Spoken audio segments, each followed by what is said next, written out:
tiene la palabra. Muy bien. Bueno, en primer lugar, buenos días a todos. Queremos empezar dando las gracias a los compañeros de Unidos Podemos, porque hoy, gracias a todo el apoyo que hemos recibido por su parte, va a poder ser escuchada en esta comisión la voz de los millones de familias trabajadoras que hemos sufrido las consecuencias de las políticas de estos últimos años, de que se escuche nuestra voz, que, por cierto, hay quien ha volcado todos sus esfuerzos en evitar que esa voz se oyera, no solamente en esta comisión, sino en general, ¿no? Lo primero que tenemos que decir es que lo que ha vivido la educación pública en estos últimos años ha sido un auténtico atentado contra el derecho de las familias trabajadoras, al derecho al estudio. Ya conocen ustedes cuál ha sido la tónica, ¿no? Continuar, agravar, profundizar todos estos recortes, todos estos ataques, hasta provocar lo que vivimos ahora, que es realmente una situación de emergencia social en la educación pública. Como decía, llevamos acumulados recortes en la educación por valor de más de 9.000 millones de euros. Y esto se ha concretado en algunas de las cifras que les voy a dar ahora, que creo que son más que clarificadoras. Hemos perdido a más de 30.000 de nuestros profesores. Hemos sufrido un recorte de 200 millones de euros en becas. Hemos visto prácticamente cómo desaparecían las ayudas a la atención compensatoria, las ayudas a libros de texto, las ayudas de comedor y las ayudas también al transporte escolar. Hemos visto aumentadas las tasas universitarias en más de un 66%. Hemos vivido el cierre completo de centros de estudio, de institutos. Hemos visto también cómo unos centros se fusionaban con otros, es decir, en la misma situación, ¿no?, en la que se podía tener dos institutos, se juntaban en uno, con las graves consecuencias que eso, lógicamente, tiene.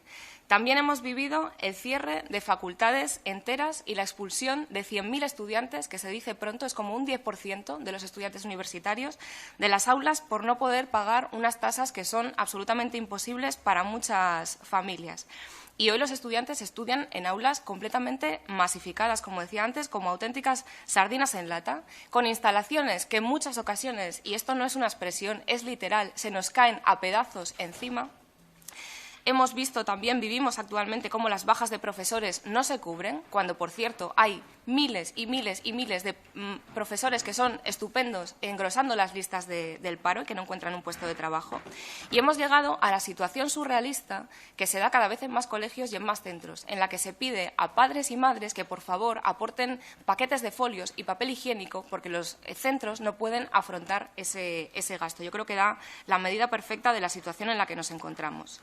Como el abandono escolar temprano, y esto es la gente que abandona sus estudios antes de finalizar la ESO, entre esos estudiantes de familias con dificultades económicas, la tasa de abandono escolar temprano no solo ha disminuido, sino que se ha disparado al doble de la tasa media. Esto lo que quiere decir es que se está expulsando por la fuerza a las familias que tienen más dificultades económicas y que provienen de contextos más difíciles, ¿no? En todo este tiempo se nos ha argumentado que era un momento difícil, ¿no?, económicamente, que había que ajustarse, que había que apretarse el cinturón y que todo esto se debía a que no había dinero suficiente, ¿no?, y que, por lo tanto, todos teníamos que hacer un gran sacrificio. Pero, claro, eso de que no hay dinero, pues, en fin, salta a la vista que no es así y no hace falta estar muy pegado tampoco al mundo educativo, ¿no? Porque no hay dinero, depende para qué no hay dinero. Para algunas cosas siempre hay dinero y se saca dinero de debajo de las piedras, o, bueno, mejor que debajo de las piedras, de los bolsillos de las familias trabajadoras, que es de donde realmente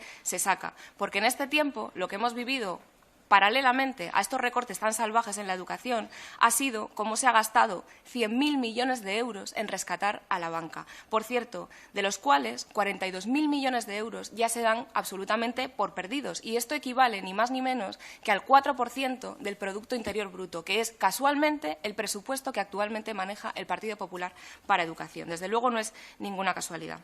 Y todo esto, por supuesto, hablo de los regalos a la banca que se nos quitan de nuestra educación y nuestra sanidad, pero todo esto, estas cifras que doy, son sin contar todas las amnistías fiscales a las que grandes personalidades tan célebres como Rodrigo Rato o la familia Pujol se han acogido, ¿no? Normal, claro, que el Partido Popular no encuentre el dinero, porque entre lo que le perdona a sus amigos, lo que le rebala la banca y lo que otros se quedan por el camino, pues evidentemente es muy difícil ver de dónde sacar todos esos recursos.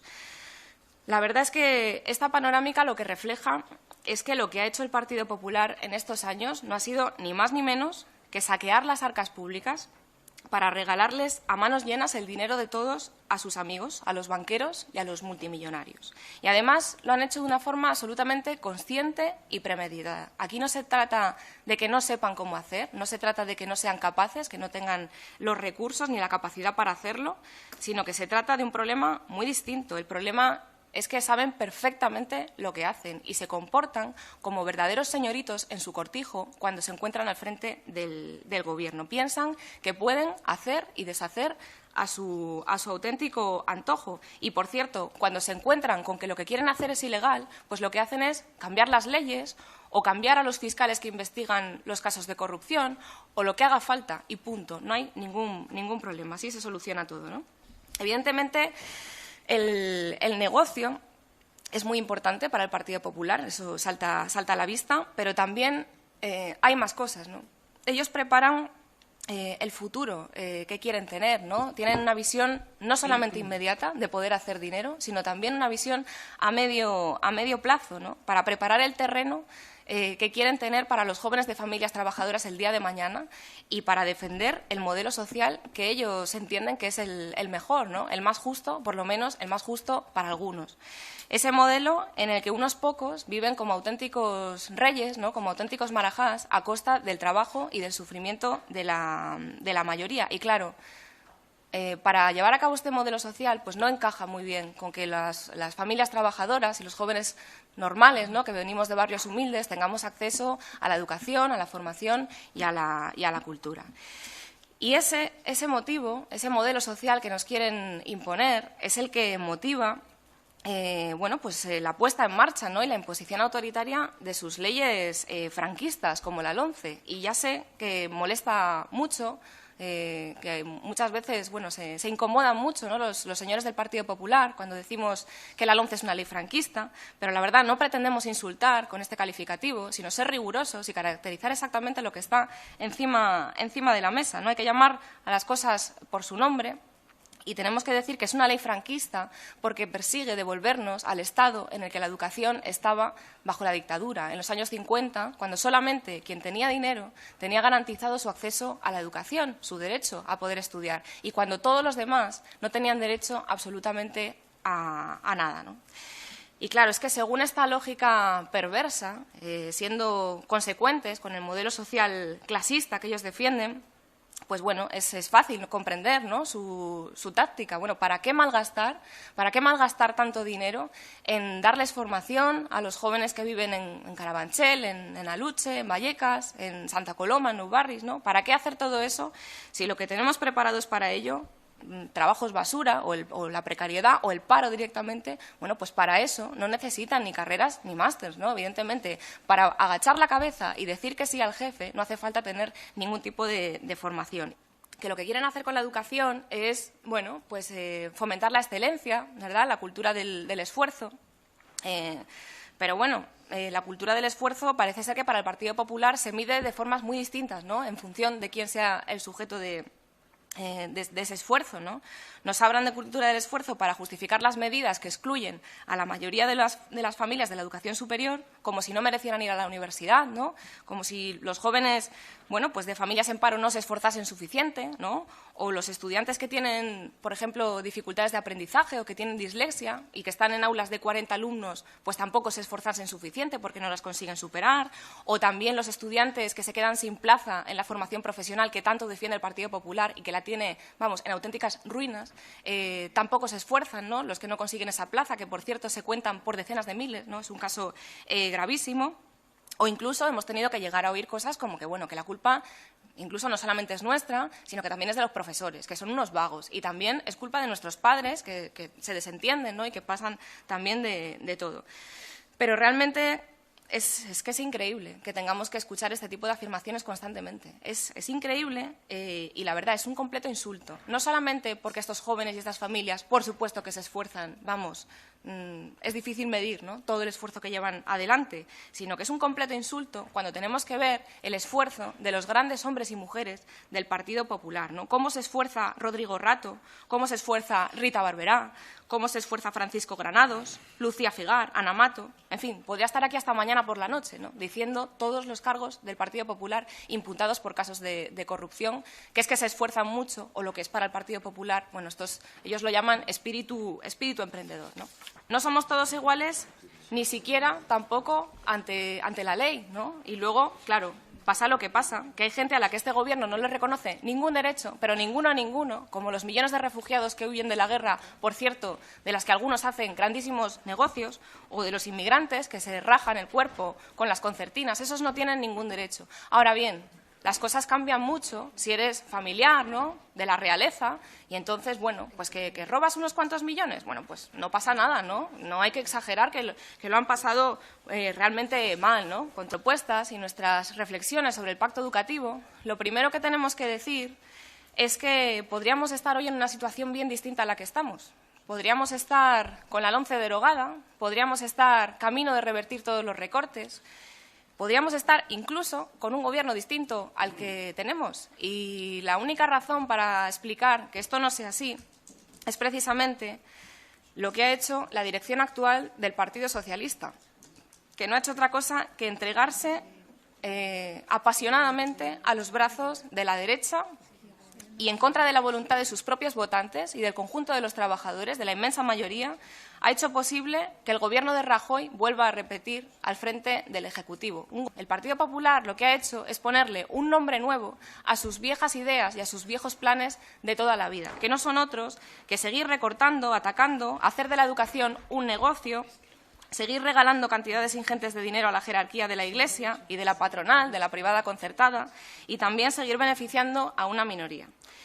Y eso es justamente lo opuesto de lo que defendemos nosotros. Nosotros defendemos un pacto educativo que lleve a la práctica las reivindicaciones de la mayoría, que, por cierto, somos los que estudiamos en la educación pública, y con unas condiciones muy básicas y muy sencillas. Queremos un pacto que derogue la LOMCE y el 3+2, que recupere los 9.000 millones de euros que nos han robado, que traiga de vuelta a los 30.000 profesores despedidos y a los 100.000 estudiantes expulsados de la universidad por no tener dinero. Queremos que se derogue el decreto de becas y que se establezca un sistema justo y eficaz que permita que todos los estudiantes, independientemente del trabajo que tengan sus padres o del barrio en el que vivan, puedan acceder a la educación superior. Queremos que se eliminen los regalos de dinero público a la privada concertada, que se saque, por supuesto, a la religión de las aulas, que se garantice una inversión del 7% del Producto Interior Bruto en educación. Un pacto que garantice la universalidad del acceso a la educación desde infantil hasta la universidad. Y esto lo que significa es ninguna otra cosa que la gratuidad. Queremos que se acabe con la manchificación y que se dignifique nuestros centros de estudio y también, por supuesto, las condiciones de nuestros profesores. El derecho a la educación pública, lo que para nosotros, para los millones de jóvenes de familias trabajadoras significa, y es que nosotros sabemos muy bien lo que es eso, precisamente porque en nuestras familias hemos sufrido la exclusión de ese derecho durante muchísimo tiempo, y por eso nos han enseñado nuestras familias, nuestros padres y abuelos que conquistaron la educación pública para nosotros, nos han enseñado a defenderlo con uñas y dientes. Nuestros padres no han ido, como otros, ¿no?, a colegios caros, muchos no saben hablar idiomas, no tienen títulos, ¿no?, de carreras ni de másters, pero nos han enseñado lecciones profundamente valiosas y, de hecho, no solamente en el pasado, que por supuesto que sí, sino también en el presente nos las siguen enseñando, ¿no? Las Kellys, los espartanos y las espartanas de Coca-Cola, los estibadores. Ellos nos enseñan y nos han enseñado todo este tiempo que los derechos de ninguna familia, por poderosa que ésta sea, y por supuesto de ninguna empresa, pueden estar por encima de los derechos de la mayoría. Y como nosotros somos muy conscientes, aunque estamos agradecidos de poder estar aquí para explicarlo, como somos muy conscientes que hay a quien le da completamente igual lo que podamos decir en esta subcomisión, vamos a utilizar para hacernos oír y para hacer oír nuestra voz el único lenguaje que ha demostrado entender el Gobierno del Partido Popular, que es salir a la calle, a la movilización a luchar, ¿no? El próximo 9 de marzo hay una huelga educativa general convocada en todo el Estado para todas las etapas educativas, en la que los estudiantes, los padres y las madres, los profesores, vamos a paralizar por completo la educación y vamos a hacer oír bien fuerte nuestra voz en las manifestaciones que va a haber en las calles de todo el Estado y que van a volver a teñir las calles de verde, como hemos hecho en tantas ocasiones. Así es como logramos que el Partido Popular se viera forzado a retirar las reválidas franquistas, por mucho que no quisiera y por mucho que traten de ocultarlo. Esa es la única razón, la lucha y la movilización. Y así es también como vamos a lograr acabar con todo el desastre y todo el sufrimiento que estas mismas personas han provocado. Muchas gracias. También me llama la atención la actitud, ¿no?, de algunos intervinientes cuando explican que yo soy un perfecto ejemplo, ¿no?, de lo que necesita mejorar la educación. La verdad, viniendo de quien vienen, no me lo puedo tomar más que como un halago, un grandísimo halago, porque que el Partido Popular y que los mamporreros del Partido Popular, que son ciudadanos, me digan estas cosas, pues sinceramente... Señora García Rubio, le ruego que retire esa afirmación, porque está usted en sede parlamentaria y no como presidenta de la comisión no la puedo aceptar. Bien, pues como decía, el Partido Popular... ¿La retira? Sí. Y el Partido Popular 2.0, que son ciudadanos, ¿no?, que defienden exactamente lo mismo, hagan estas afirmaciones, no me lo puedo tomar más que como un gran halago para mí y para mi organización, ¿no?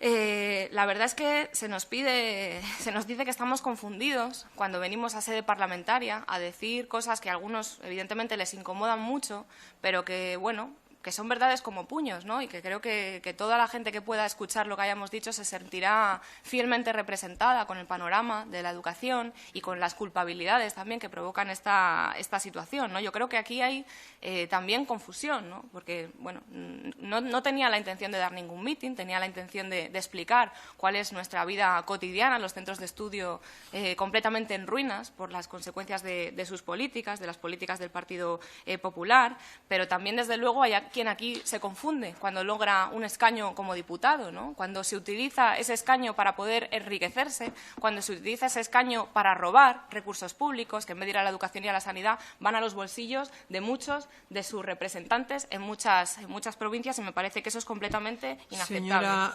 Señora García, lamento tenerla que volver a interrumpir porque no conozco ni sé de ningún diputado o diputada que haya utilizado en todos los años de la democracia el escaño para enriquecerse, y le ruego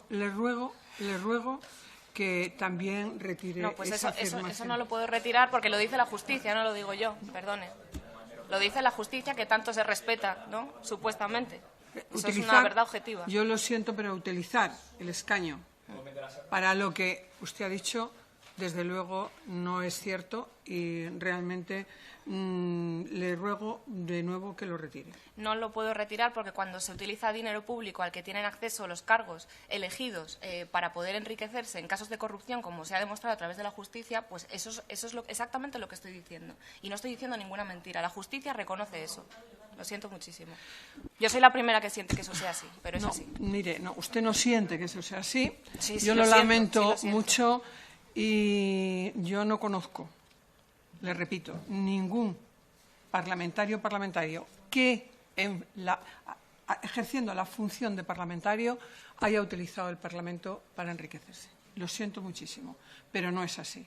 Y, por tanto, yo le pido de nuevo que retire esa afirmación. No, voy a retirar esa acusación. No, mire, hoy, a día de hoy, hay muchos estudiantes, lamentablemente no sabemos cuántos, porque el Ministerio de Educación no da esos datos de forma interesada y consciente, pero hay muchísimos estudiantes, yo diría que miles de estudiantes, que a pesar de haber recibido una beca, a pesar de haber tenido concedida una beca para este curso, hoy, que estamos en el mes de marzo, que quedan 3 meses para acabar el curso, no han visto ni un solo euro de esas becas. Eso es algo que sé que les consta. El otro día mismo el ministro de Educación hacía declaraciones al respecto y, hombre, hablar está muy bien, efectivamente, hablar es gratis, ¿no? Pero luego están los hechos y las actuaciones. Y no se puede decir que se quiere mejorar la educación y que queremos que los hijos de panaderos vayan a la universidad, cuando luego lo que se hace es precisamente colocar a miles de estudiantes al borde del abismo de una forma absolutamente consciente y premeditada. Porque aquí hay un objetivo, sí, que es que los jóvenes que venimos de familias humildes no tengamos formación. Miren, señores del Partido Popular, yo quiero decirles que pueden ustedes sacar todos los datos, gráficos, estadísticas y lo que quieran, pero tienen un gravísimo problema, que es que la gente va a los centros públicos cada día y cada día se encuentra con la situación que se encuentra, que es lamentable. Es que volveremos a las calles, que es donde realmente se consiguen las cosas, donde se han conseguido toda la vida, donde se han conseguido todos los derechos que hoy tenemos y que defendemos y que desde luego no vamos a parar, no solamente con esta huelga. Si no es suficiente el 9 de marzo, saldremos a más huelgas y a más movilizaciones y no vamos a permitir que lo que tanto esfuerzo, tanta calle, tanta persecución les costó conseguir a nuestros padres y abuelos en los años 70, nos lo arrebaten ahora un grupito de privilegiados que se creen con derecho a todo. Muchas gracias.